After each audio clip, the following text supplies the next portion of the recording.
नमस्कार जोहार, मैं राजू और आप देख रहे हैं 24 झारखंड न्यूज। चलिए जानते हैं झारखंड की सुबह से लेकर शाम तक की तमाम बड़ी खबरों को।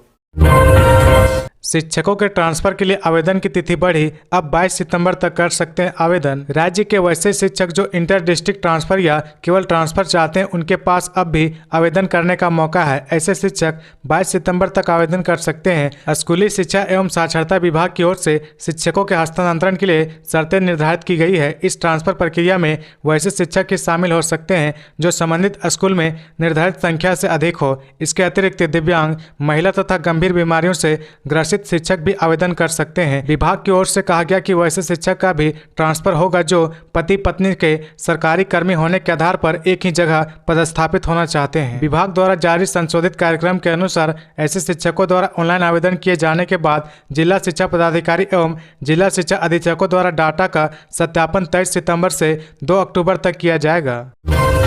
गलत तरीके से निकाली लाखों की राशि, राज्यपाल के निर्देश पर रांची रेड क्रॉस चेयरमैन सहित 6 पर एफआईआर दर्ज। Indian red cross society Ranchi में 74 लाख रुपए की अनियमितता के मामले में राज्यपाल सीपी राधाकृष्णन के निर्देश पर लालपुर थाने में 8 सितंबर को वर्तमान चेयरमैन 4 डॉक्टर सहित 6 के विरुद्ध धोखाधड़ी की प्राथमिकी दर्ज की गई है। रेड क्रॉस सोसाइटी रांची की ओर से कार्यपालक दंड अधिकारी ब्रजलता के chairman doctor Shambhu Prasad Singh, society के तत्कालीन सेक्रेटरी डॉक्टर सुनील कुमार, तत्कालीन सेक्रेटरी उषा नाम सरिया, तत्कालीन executive committee member doctor Ashok Kumar Prasad, executive member doctor Jayprakash Gupta और ट्रेजरर मलकित सिंह के खिलाफ एफआईआर दर्ज कराई गई है। इसमें बताया गया कि पूर्व में दोषी व्यक्तियों पर एफआईआर दर्ज करने के लिए वर्तमान चेयरमैन डॉक्टर शंभू प्रसाद सिंह को आदेश दिया गया था, लेकिन उन्होंने ऐसा नहीं किया। इससे स्पष्ट होता है कि वर्तमान चेयरमैन ने दोषी व्यक्तियों को बचाने का प्रयास किया है। इस घोटाले में उनकी भी संलिप्तता प्रतीत होती है। मामले की जांच लालपुर थाने के दरोगा नरेंद्र कुमार शर्मा कर रहे हैं। तीसरे समन पर गैर हाजिर सीएम हेमंत सोरेन ने ईडी को फिर लिखा पत्र, कहा सुप्रीम कोर्ट के फैसले का करे इंतजार। मुख्यमंत्री हेमंत सोरेन ने शनिवार को ईडी के तीसरे समन पर जांच एजेंसी के दफ्तर में उपस्थित नहीं हुए। इसके बदले मुख्यमंत्री ने ईडी को पत्र लिखा। सूत्रों के अनुसार पत्र में उन्होंने कहा कि वह समन के खिलाफ सुप्रीम कोर्ट गए हैं, कोर्ट में जल्द सुनवाई होनी है, ऐसे में फैसला आने तक उन्हें समन नहीं किया जाए। ईडी अब समीक्षा के बाद फैसला लेगी। मामले में सीएम को जांच एजेंसी ईडी के तीसरा समन भेजते हुए 9 सितंबर को अपने जोनल कार्यालय बुलाया था, लेकिन दिल्ली में राष्ट्रपति के द्वारा G20 डिनर के चलते हेमंत सोरेन हाजिर नहीं हुए। ऐसे में उन्होंने ईडी को पत्र लिखकर अपना पक्ष रखा। इस पत्र में उन्होंने मामले पर सुप्रीम कोर्ट का निर्णय आने तक ईडी को समन न भेजने को कहा है। बता दें कि जमीन घोटाले में ईडी ने पहली बार समन जारी कर हेमंत सोरेन को 14 अगस्त को बुलाया था। उस दिन वह ईडी के दफ्तर नहीं पहुंचे थे और सीएमओ के एक कर्मचारी से पत्र भेजकर समन को गलत और राजनीतिक से प्रेरित बताया था। इसके बाद ईडी ने पत्र का जवाब देते हुए दूसरा समन देकर 24 अगस्त को बुलाया। सीएम ने सुप्रीम कोर्ट में इसके खिलाफ रिट पिटीशन दायर कर दिया है। दूसरी ओर ईडी ने भी शीर्ष न्यायालय में कैविएट दायर किया है। झारखंड को मिली है मेजबानी, देश में पहली बार आयोजित अंतर्राष्ट्रीय hockey women's Asian championship trophy का शेड्यूल जारी। हॉकी में रुचि रखने वाले खेल प्रेमियों के लिए अच्छी खबर है। देश में पहली बार women's Asian hockey champions trophy का आयोजन होने वाला है। अच्छी बात यह है कि पहले ही आयोजन की मेजबानी का जिम्मा झारखंड को मिला है। 27 अक्टूबर से 5 नवंबर तक आयोजित होने वाले इस चैंपियंस ट्रॉफी में पहले ही दिन भारत व थाईलैंड की टीम आपस में भिड़ेगी। शनिवार को एशिया हॉकी महासंघ ने इस ट्रॉफी का शेड्यूल जारी कर दिया है। प्रतियोगिता का पहला मैच 27 अक्टूबर को जापान और मलेशिया के बीच खेला जाएगा, जबकि भारत का मुकाबला 27 अक्टूबर को ही रात 8:30 बजे से थाईलैंड के साथ होगा। झारखंड सरकार और हॉकी झारखंड ने खेल प्रेमियों के लिए फ्री एंट्री की घोषणा की थी। इस इंटरनेशनल ट्रॉफी में झारखंड की 4 खिलाड़ी भी भारतीय दल का हिस्सा है। इनमें निक्की प्रधान, सलीमा टेटे, ब्यूटी डुंगडुंग व संगीता कुमारी शामिल है। सभी मैच रांची के मरांगगोम के Jaipal Singh astro turf hockey stadium में सभी मैच खेले जाएंगे।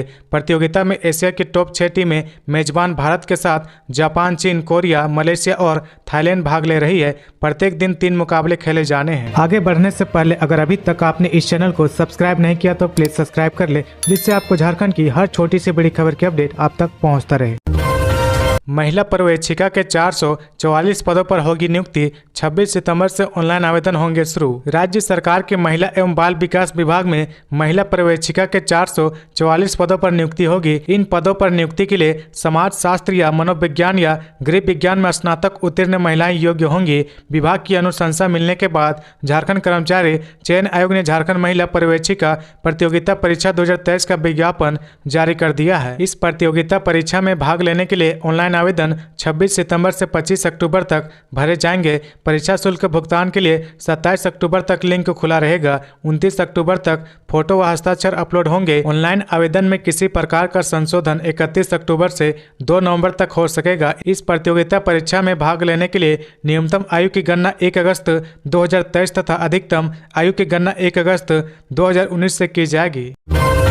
धनबाद में कोयला तस्करी में वर्चस्व को ले सिजवा में 2 युवकों ने की अंधाधुंध फायरिंग, एक की मौत। कोयले के अवैध कारोबार में वर्चस्व जमाने को लेकर शनिवार शाम सिजवा 10 नंबर मोड़ के समीप 2 दबंग युवकों ने फायरिंग की। इससे वहीं के रहने वाले 18 वर्षीय साहिल खान की मौत हो गई। इसके बाद इलाके में अफरा तफरी मच गई। सूचना पाकर जोगता पुलिस घटनास्थल पर पहुंची और मौके से कई खोखा बरामद किया। इधर आक्रोशित लोगों ने कतरास धनबाद मुख्य मार्ग सिजवा 10 नंबर मोड़ को टायर जलाकर जाम कर दिया। घटना के बाद कई थानों की पुलिस पहुंची। पुलिस ने दोनों युवकों को हिरासत में लिया है। BCCL कतरास एरिया के अधीन सिजवा साइडिंग के समीप संचालित CHP के बड़े पैमाने पर कोयला तस्करी होती है, जिसमें स्थानीय गरीब लोग यहां से दिन भर कोयला इकट्ठा कर उसे 2 रुपए किलो की दर में बेचते हैं। तस्कर उसे बाहर लेकर जाते हैं। इसी कोयले की खरीद को लेकर पिछले कुछ दिनों से सिजवा के एक दबंग परिवार भी कूद पड़ा था। बताया जाता है कि दबंग लोग कोयला को कम दामों में लेना चाहते थे, लेकिन गरीब कामगार उन्हें नहीं देना चाहते थे। राजद सुप्रीमो लालू यादव पहुंचे देवघर। पत्नी राबड़ी देवी के साथ भोलेनाथ के दरबार में लगाएंगे हाजिरी। आरजेडी के प्रदेश अध्यक्ष जगदानंद सिंह की ओर से ब्राह्मणों के ऊपर दिए विवाहित बयान के बीच आरजेडी सुप्रीमो लालू प्रसाद यादव रविवार को पत्नी राबड़ी देवी के साथ देवघर के लिए रवाना हो गए हैं। वो दोपहर बाद देवघर पहुंचे। सोमवार को देवघर में लालू यादव और राबड़ी देवी बाबा मंदिर पहुंचकर भोलेनाथ के दरबार में हाजिरी लगाएंगे। इसके साथ ही देवघर में लालू प्रसाद पार्टी के नेताओं और कार्यकर्ताओं से भी मुलाकात करेंगे। इस बीच सियासी गलियारे में यह सवाल भी उठ रहा है कि एक और उनकी पार्टी और गठबंधन के नेता सनातन धर्म और ब्राह्मणों पर लगातार हमले कर रहे हैं, वहीं दूसरी ओर लालू यादव इन दिनों पूजा पाठ पर विशेष जोर दे रहे हैं।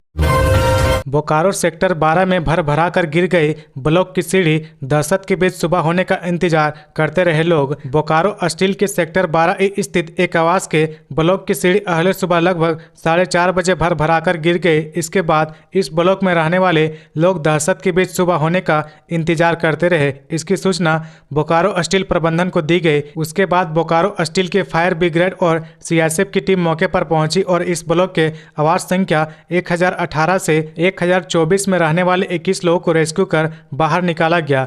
बोकारो स्टील के सेक्टर 12 के सभी आवासों की स्थिति पूरी तरह से जर्जर हो चुकी है, जिस कारण आए दिन इस तरह की घटना सामने आ रही है। बावजूद इसके बोकारो स्टील प्रबंधन इस पर कोई ठोस पहल नहीं कर रहा है। दहशत के बीच घर में रहने वाली महिला चैताली आचार्य ने बताया कि लगभग 11:30 बजे ब्लॉक के छज्जा के गिरने की आवाज सुनाई दी। उसके बाद अहले सुबह जोर की आवाज हुई और सीढ़ी व पानी टंकी पूरी तरह से भरा कर गिर गया। महिला ने बताया कि ऐसा लगा कि अब हमारे आवास का छत भी गिर जाएगा। किसी तरह दहशत के बीच सुबह होने का इंतजार करते रहे। महिला ने बताया कि आवास की स्थिति ठीक नहीं है और पूरी तरह से खतरों के बीच हम लोग रहने को मजबूर हैं। सभी जिलों में गर्जन व बिजली को लेकर येलो अलर्ट जारी। कई जगहों पर होगी बारिश। मौसम विभाग ने अपने पूर्व अनुमान में सभी जिलों में गरज चमक को लेकर येलो अलर्ट जारी किया है। बीते दिनों राजधानी रांची में जमकर बारिश हुई, लेकिन आज यहां वर्षा की संभावना कम है। चाईबासा, जमशेदपुर और सरायकेला क्षेत्र में आज दिन भर आसमान में हल्के बादल छाए रहेंगे। दोपहर में उमस परेशान कर सकती है, हालांकि शाम के समय वर्षा की संभावना है। रांची से दोस्तों के साथ पिकनिक मनाने आए युवक कारो नदी में बहा, तलाश जारी। तोरपा के पेरवा घाट में कारो नदी के तेज बहाव में शनिवार को एक युवक बह गया। काफी तलाश करने के बाद भी देर शाम तक वह नहीं मिला। युवक की पहचान अरुण कुमार सिंह के पुत्र 24 वर्षीय सौरभ कुमार सिंह के रूप में हुई है। वह चुटिया रांची का निवासी है। Outer orbit technology private limited Namkum Ranchi में काम करता है। शनिवार को दिन के 11:30 बजे कंपनी के 36 कर्मचारी पेरवा घाट जलप्रपात पिकनिक मनाने पहुंचे थे। नीचे उतरकर नदी से सटी चट्टान पर खड़े होकर सभी हाथ पैर धो रहे थे। उसी दौरान सौरभ फिसलकर पानी में चला गया। वह नदी के तेज बहाव में बहने लगा। पास खड़े उसके साथी बचाने के लिए नदी के किनारे किनारे दौड़ने लगे। कुछ दूर बहाव में जाने के बाद सौरभ साथियों की नजर से ओझल हो गया। इधर उसके साथ गए लोग मोबाइल टावर नहीं होने के कारण तपकरा थाना आकर मामले की जानकारी दी। थाना प्रभारी रंजीत किशोर पुलिस बल के जवानों के साथ तत्काल घटनास्थल पर पहुंचे। पर्यटन मित्र और गांव वालों के साथ काफी दूर तक खोजबीन की, परंतु उसका कुछ पता नहीं चल पाया। अंधेरा होने पर तलाशी अभियान रोकना पड़ा। पुलिस ने बताया कि रविवार की सुबह एनडीआरएफ की टीम और ग्रामीण उसकी तलाश करेंगे। दुर्गा सोरेन की जयंती पर अर्पित किए श्रद्धा सुमन। दुर्गा सोरेन स्मारक समिति द्वारा आयोजित झारखंड आंदोलनकारी दिवंगत दुर्गा सोरेन की जयंती में मंत्री चंपई सोरेन, सांसद विजय हांसदा, राज्यसभा सांसद महुआ माझी, विधायक सीता सोरेन, विधायक राजेश कच्छप, पार्टी के वरिष्ठ नेता विनोद पांडे सहित झारखंड मुक्ति मोर्चा की केंद्रीय कमेटी एवं जिला समिति के नेतागण शामिल हुए। इस मौके पर दुर्गा सोरेन की प्रतिमा पर माल्यार्पण कर उन्हें श्रद्धा सुमन अर्पित किए। नवंबर में वर्चुअल सम्मेलन के सुझाव के साथ G20 समिट का हुआ समापन। पीएम मोदी बोले, हमें एक परिवार की तरह करना होगा काम। राजधानी दिल्ली में G20 शिखर सम्मेलन की शुरुआत 9 सितंबर को हो चुकी है। आज G20 शिखर सम्मेलन का दूसरा दिन है। प्रधानमंत्री नरेंद्र मोदी ने G20 की शुरुआत होने से पहले मोरक्को में आए भूकंप में हुए कई लोगों की मृत्यु पर शोक व्यक्त किया। उन्होंने कहा कि भारत हर संभव मदद करने के लिए तैयार है। मिली जानकारी के अनुसार 10 सितंबर तक चलने वाले इस समिट के लिए दिल्ली में पुख्ता इंतजाम किए गए हैं। दिल्ली को दुल्हन की तरह सजाया गया है और सुरक्षा के कड़े इंतजाम किए गए हैं। मेहमानों के स्वागत और उनकी सुरक्षा के लिए कड़ी व्यवस्थाएं की गई है। इस खास सम्मेलन के दौरान दुनिया भर की नजरें भारत पर है। वहीं G20 शिखर सम्मेलन की शुरुआत से पहले प्रधानमंत्री मोदी ने बीते गुरुवार 8 सितंबर को भी विभिन्न देशों के जनप्रतिनिधियों के साथ द्विपक्षीय बैठक की थी। पीएम मोदी ने बांग्लादेश की प्रधानमंत्री शेख हसीना, अमेरिका के राष्ट्रपति जो बाइडेन, मॉरिशस के पीएम प्रविंद कुमार जुगनाथ के साथ द्विपक्षीय वार्ता में शामिल हुए।